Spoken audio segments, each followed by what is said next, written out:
we talked about so many things with him. Before the incarceration, I had not spent 20 minutes with Honorable Ssegirinya, apart from this politics of ours of the opposition, of sharing dreams together, of leading this country, and we would talk about it on radios and in rallies, political rallies. But when I sat with him for 2 years, I realized something, that the people had another picture of Honorable Ssegirinya, yet he was another person. The Honorable was seen to be doing things crafted like comedy, but he was very serious in nature in doing his things. He was a very intelligent man who could tell you things and those things could happen. He was a genuine man who had that genuine love. For every person, he said that he loves him. He was an ardent supporter of change for this nation, not because he disliked those who lead this country in person, but their policies, because he grew up as a poor man in a poor family. He hardly spent 2 or 3 years with his father because his father died at a younger age and he was a soldier of this government. And that impacted so much on his brain, being fatherless and the father dying under unclear circumstances. He tried so much to come to Kampala through so many means, Madam Speaker, to fight for his dreams. But what disturbed him so much was about our incarceration, that after standing on the tables, after talking so much to see to it that he scores that goal he wanted so much, to be a member of parliament in this country, there came uncertainties and the fate fell on us. He said, in his own words, that what would I want after being a member of parliament? I am a poor man from a poor family. I'm going to earn close to 25 million, because for him he thought it was to be 25 million. I can now touch 5 million at once. Now what would I want next? But because I wanted to serve my people so well, there might be envy somewhere that I predict as a person. He was someone who would joke, Madam Speaker, as a person. He would crack jokes and we would laugh for almost 2 years. But again, I also put my voice on those members of parliament who have mentioned it clear, and the public at large, that the right to a fair hearing entails a right to bail, because everyone is innocent until proven guilty.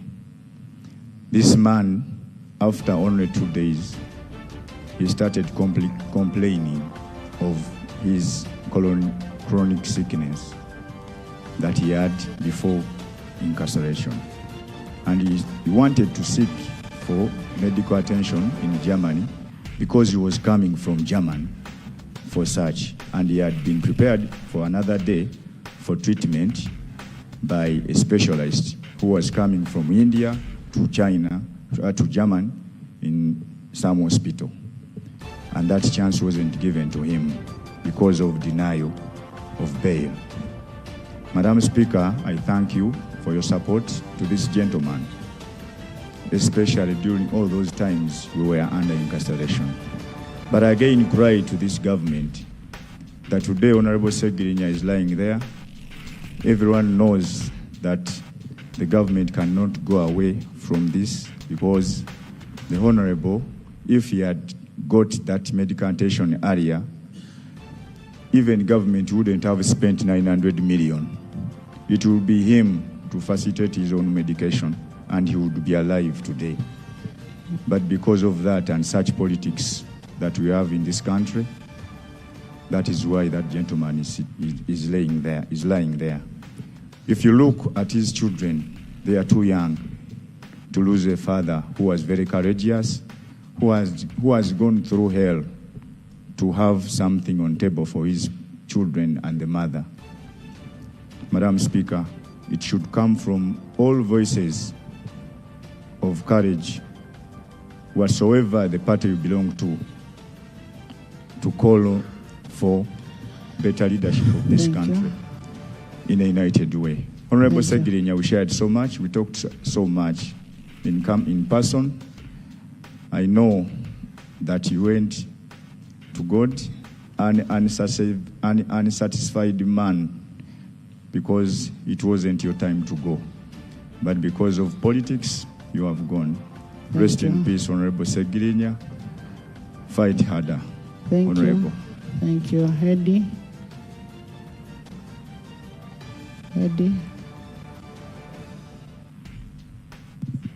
Right Honourable Speaker and colleagues, thank you very much. Colleagues, what we forget is that in every situation and in humanity that ever happens, that you must learn a lesson, and that lesson must help you to live better. If we know that we should fear God, we should know what God wants, which is not easy. That's why we should always respect one another. Secondly, the second thing is that life. People who study about life. Everybody has his own line. So, as long as we know that there is God, and there is life,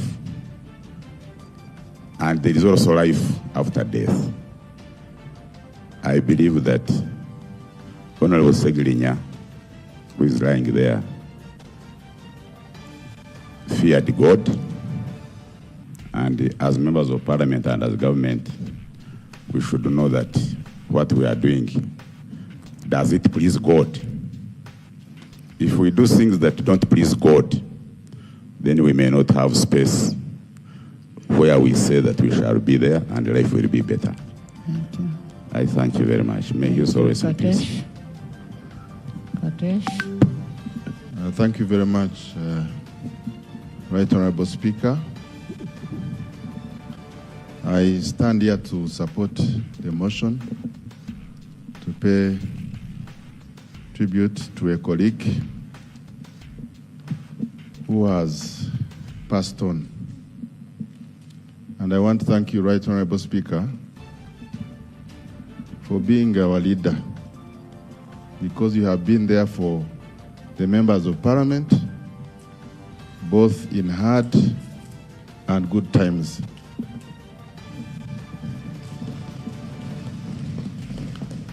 You have not abandoned your members. I want to extend my condolences to the people of Kawempe, whom he has been leading, and to the parents and relatives. Death is non-partisan. We have lost a colleague, and I really thank members who have come to pay tribute, because it's all our journey, regardless of our disagreements on this earth. I did not know Honorable Ssegirinya so much. We just met in Parliament here. But the impact he made on the people of Kawempe, and all of us who followed the news yesterday, I think very few of us can summon the kind of attention that he received. In one way, I want to thank my friend, the Honorable Minister, Honorable Baram, for the statement you have made, because I think you acknowledge that there could have been some learning points for us that we should pick as the people of Uganda, so that we can live in harmony amidst our disagreements and be respectful to one another. I thank him for the work he did, and to the people of Kawempe, I think you will remember him for the good things he has done, and let us continue to be there for each other as members of parliament, because we represent the people of Uganda. May his soul rest in peace. Thank you, Haji Idi. Haji Idi Baka. Then we have Honorable Mpoga Hassan. The chairman, you'll speak later. Thank you, Right Honorable Speaker. And honorable colleagues, I join the rest in supporting the motion that pays Let's have tribute 2 minutes. to our colleague, Honorable Ssegirinya. On behalf of the people of Bunya County South, behalf of the people of Busoga, and on my own behalf, I rise to pay tribute to the distinguished servant of the people. But Honorable Speaker, personally, I did not spend a lot of time here with Honorable Ssegirinya. I surely don't have a lot of history and story to tell about Honorable Ssegirinya, but I have, just like any other Ugandan, been following Honorable Ssegirinya as a common man of the people, as a servant of the people, and as a councillor, just like the motion has stated, his service to his people. Right Honorable Speaker, being born is an opportunity, but death is a must. And every one of us here has to travel this journey, because death is a journey that has to be traveled by everyone. Now that Honorable Ssegirinya has traveled his journey, and today we are here paying tribute to what he did for his country. I want to say this on behalf of my people and to say, may his soul rest in eternal peace. Thank you. Inna lillahi wa inna ilaihi raji'un. Thank you. Thank you. Thank you, Madam Speaker. Madam Speaker, I rise to join you and the House and the country in paying tribute to a son of Uganda, the Honorable Ssegirinya, who passed on. Madam Speaker, I never got an opportunity to interact with the Honorable Ssegirinya, but I was a keen follower of all his works from around 2016, after he had become a councillor. I particularly remember all the instances whenever the Dr. Kizza Besigye would appear anywhere in the country, Honorable Ssegirinya would be right behind on any function, and that captured my attention, not because I'm a supporter of Besigye, but I wondered, a young man who was passionate about supporting his party, to the extent that whether the function was in Uganda or outside Uganda, Ssegirinya would be there. We miss a young man who was very vibrant, full of dreams. He had a passion for his people, a love for his people that is unmatched. And the people of Kawempe have lost an icon. It is so sad that he has passed on very young. He had big dreams. But I want to thank the Honorable Katuntu for putting it very correctly and rightly, that in this country, if you dream, you can reach your dream. And that was the Honorable Ssegirinya, who dreamed big, and he reached Parliament as he dreamed. It is so sad that we have lost him. Finally, Madam Speaker, I want to thank you for your dedication to this House and to your members. We are so grateful that we have you, and we thank you for affording an opportunity.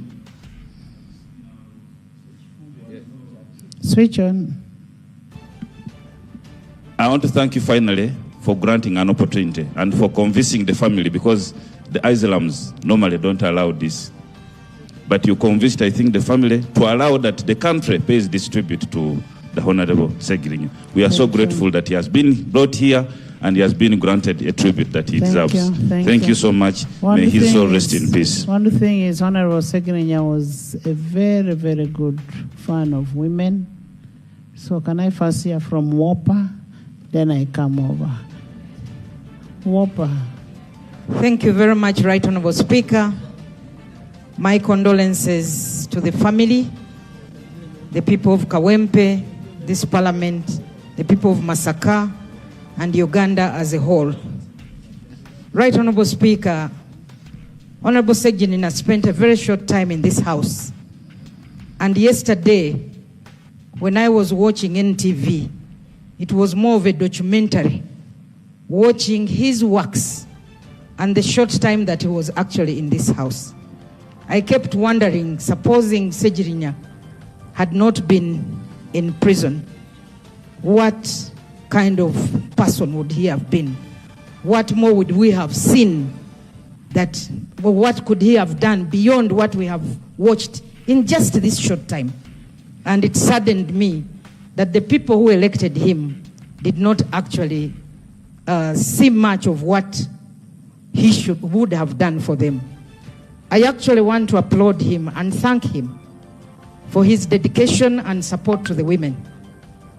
In putting up that health facility at Kawempe, he actually also ensured that every mother that gave birth at this facility went home with a box, a Segi box, a savings box with, I believe, some startup capital. That was support to a woman. I also want to thank him. Honorable members, clap for Segi on that. Who of you have done that? Even in putting up that, Right Honorable Speaker, he encouraged mothers to deliver at the health facility. And this was actually free of charge. That is actually maternal health. That is support to a mother. I also watched him on several occasions. 2 minutes. Can I just conclude? Taking food to the vulnerable, and most of them were actually women. So I want to applaud him and thank him for that. And I want really to tell this parliament, we make laws. Can these laws be respected? Can these laws be implemented? Why should we see people being tortured? When we have the Anti-Torture Act, it's clear that there is torture, and this law must actually be implemented. Access to health care is a right that should not actually be denied. And Right Honorable Speaker, arresting people, can we plead? The police, people should be arrested, but with dignity. It hurts me to see people being thrown under those chairs, Madam Speaker, in pickups, under the chairs, irrespective of who you were. Today, as Philip Bongole Rutaya said, it is me. Tomorrow it is someone else. Let us stand up and defend the Constitution, but also point out some of these wrong things that are being done. The people who are torturing are not government, Right Honorable Speaker. These are individuals who must actually be held accountable. So with those few remarks, Right Honorable Speaker, Honorable rest members, in peace. Honorable members, all of us belong to government. So if you generalize that it is government, then it is you and me and everybody. These are individuals. You get it, eh? I want Honorable Mpuga, Honorable Hassan. There's somebody I want who was very close to say, Honorable Sanja. Where is Honorable Sanja? Yes. Don't worry, you're all going to speak. So, honorable members, if I was not sharing, maybe I would be the best person to give an account of update. Much obliged, Right Honorable Speaker. Right Honorable Speaker, I would like to join Honorable members, listen. And the House in paying tribute to our departed brother and comrade, the Honorable Ssegirinya. Right Honorable Speaker, I would like to extend my sympathies and from those of the people of Masaka to the family, the children, and the mother in a special way, because she had this special attachment to his son that I witnessed and touched over time. I thought, right on the Speaker, I would say much here, but then on reflection, I felt not necessary anyway. I'm going to just make a few remarks in recognition of the legacy of this gentleman lying before us. We do not choose the time we bow out. It's not in our space. And I have been scanning through the commentary relating to his demise. And you could tell that there's not a single phrase or statement or word that would afford him a befitting epitaph. Probably his life has been a cocktail. It was a short life. We could not master exactly where his journey would end. But like I said, we don't choose when we bow out. He never chose this. I followed closely on behalf of Parliament. Then as leader of the opposition when he was arrested, I followed him and his brother, the Honorable Ssegirinya, through the challenges in prison, falling sick. Ssegirinya, I beg your pardon, Right Honorable Speaker. And the troubles went through to secure clearance of the medical board for his treatment, away from treatment in prison and from within the country. I want to thank you, Right Honorable Speaker, for the effort. At one stage, the Right Honorable